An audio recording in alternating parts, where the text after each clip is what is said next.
మన దేశం స్వాతంత్రం వచ్చిన తర్వాత ఆనాడు కొన్ని దశాబ్దాలుగా ప్రజలకు ఏ హక్కులు లేకుండా చాలా పేద బడుగు బలహీన వర్గాలు కానీ ఈ దేశంలో ఉన్నటువంటి పౌరులందరికీ కూడా ఎటువంటి చట్టాలు కానీ ప్రాథమిక హక్కులు కానీ ఏవి కూడా లేనటువంటి తరుణంలో స్వాతంత్రం వచ్చిన తర్వాత ప్రపంచ దేశాలన్నీ కూడా స్థితిగతులు అంచనా వేసి ఒక పటిష్టమైన రాజ్యాంగం తయారు చేసి ఈ దేశంలో ఉండేటువంటి ప్రతి ఒక్కరికి కూడా ఒక రక్షణగా ఈ భారత రాజ్యాంగాన్ని రచించినటువంటి డాక్టర్ బిఆర్ అంబేద్కర్ గారికి ఈ సందర్భంగా మనము ఆయన ఒకసారి స్మరించుకోవాలి.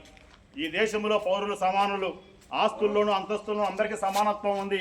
ఈ దేశంలో ఉండేటువంటి ప్రతి ఒక్కరు కూడా స్వేచ్ఛ స్వాతంత్ర్యాలు మీకు ఇస్తున్నామని చెప్పేసి ఆ భారత రాజ్యాంగంలో చాలా స్పష్టంగా తెలియజేయడం జరిగింది. ఆ సందర్భంగా ఆయన భారత రాజ్యాంగం భారతదేశ ప్రజలకు అంకితం చేసే సందర్భంగా ఆయన కొన్ని కీలకమైన వ్యాఖ్యలు చేశారు. ఆ వ్యాఖ్యలను ఈ సందర్భంగా కూడా మనము తెలుసుకోవాలి.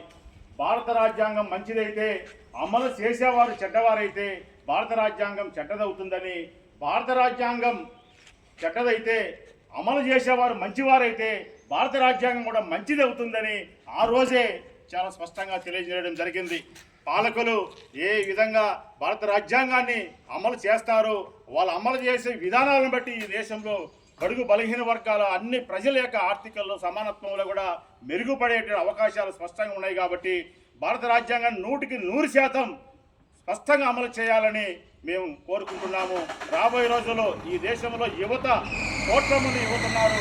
యువతను సరైన మార్గంలో పెట్టాల్సిన బాధ్యత కూడా పాలకుల పైన ఉంది. దాంట్లో భారత రాజ్యాంగం చాలా స్పష్టంగా ఉంది. అదేవిధంగా మహిళా శక్తి కూడా ఈ దేశంలో చాలా కోట్ల మంది మహిళలు కూడా మంచి సర్వీస్ మోటుగా ఇప్పుడు ముందుకు వస్తున్నారు. అందుకే మహిళా బిల్లులు తీసుకొచ్చారు. మహిళా బిల్లులో కూడా అన్ని వర్గాలకు కూడా ప్రాధాన్యత ఉండేటట్టుగా మనము కృషి చేయాలి. అందులో మనము మన దేశంలో ఉండేటువంటి ఒక వాదం ఏంటంటే అందరం కూడా భిన్నత్వంలో ఏకత్వంగా ఈరోజు ప్రాంతాలకు అతీతంగా, మతాలకు అతీతంగా, రాష్ట్రాలకు అతీతంగా అందరం ఒక భారత పౌరుడిగా ఈరోజు మనం జీవిస్తున్నాము.